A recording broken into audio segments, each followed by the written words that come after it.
Hi అండి, నేను కుండీలో పెంచుకున్నటువంటి మునగ చెట్టు అండి. ఇది చిన్న మునగ చెట్టుకి మీరు 38 కాయలు చూడొచ్చు. 37 to 38 మునక్కాయలు అయితే మనకు కనిపిస్తున్నాయి. ఇవన్నీ కూడా చక్కగా డ్రమ్ స్టిక్స్ అనమాట. ఆర్గానిక్ డ్రమ్ స్టిక్స్, ఆర్గానిక్ మునక్కాయలు.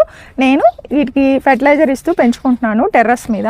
మీరు చూడొచ్చండి, చక్కగా ఎక్కడ చూసినా కూడా అసలు ఎలా సైజు కూడా ఎంత చక్కగా ఇలా పెరుగుతూనే ఉన్నాయి. దీని నిండుగా ఉన్నాయి చూడండి. ఇవి నేను కౌంట్ చేశాను, కౌంట్ చేస్తే కూడా 38 మునక్కాయలు అయితే ఉన్నాయి. అండ్ ఇలా ఆర్గానిక్గా పెంచుకోవడానికి నేను బలం కోసము ఎప్పుడు కూడా ఆర్గానిక్ ఫెర్టిలైజర్స్ అయితే ఇస్తూ ఉంటానండి.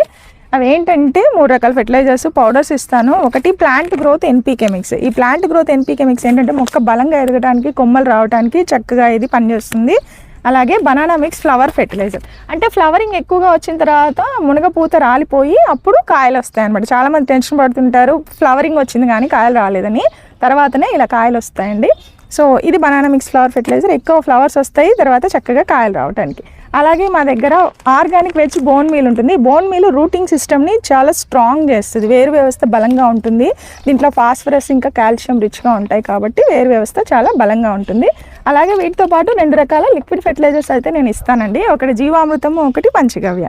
పంచగవ్య ఆవు మూత్రము, ఆవు పేడ, ఆవు పాలు, ఆవు నెయ్యి, ఆవు పెరుగుతో తయారు చేయబడింది కాబట్టి ఇందులో చక్కగా సూక్ష్మజీవులు, పోషకాలు మెండుగా ఉంటాయి. అలాగే జీవామృతము ఆవు పేడ, ఆవు మూత్రము, అలాగే పుట్టమట్టితో తయారు చేయబడింది కాబట్టి ఇందులో సూక్ష్మజీవులు మెండుగా ఉంటాయి. సో మట్టి సారవంతంగా ఉంటుంది, మొక్కలు అనేవి చాలా బలంగా ఎదుగుతాయి అన్నమాట. మీకు కూడా ఈ ప్రోడక్ట్స్ కావాలంటే కనుక ఇక్కడ కనిపిస్తున్న వాట్సాప్ నెంబర్కి మెసేజ్ చేయండి. చాలామంది గార్డెనర్స్ మా దగ్గర తీసుకుంటున్నారు, చక్కగా మొక్కలు అయితే పెంచుకుంటున్నారు. మీరు చక్కగా ఇలా ఆర్గానిక్ వెజిటబుల్స్, ఫ్లవర్స్, ఫ్రూట్స్ ఏవైనా సరే మనము టెర్రస్ మీద చాలా చక్కగా పెంచుకోవచ్చు.